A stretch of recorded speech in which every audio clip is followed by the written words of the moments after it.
इतका जोरात पाऊस आहे, त्याच्यासोबत वारं पण आहे.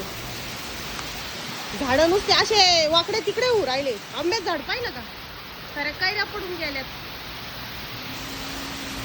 आधीच तर शेतकऱ्याच्या मालाला भाव नाही, आणि त्याच्यात आणि सरकार सुद्धा फक्त शेतकऱ्याचीच परीक्षा पाहतोय.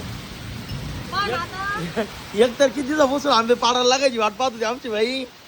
हे पा काय रे, एवढे एवढे आंबे कैऱ्या पडले, लहानचे मोठे झाडे केले घरचे आंबे म्हणून, तर जीव असा कसा तरी उरायला.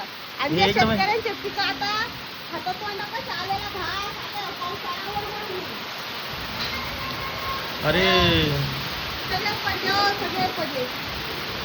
आणती गोळा करून आणती का?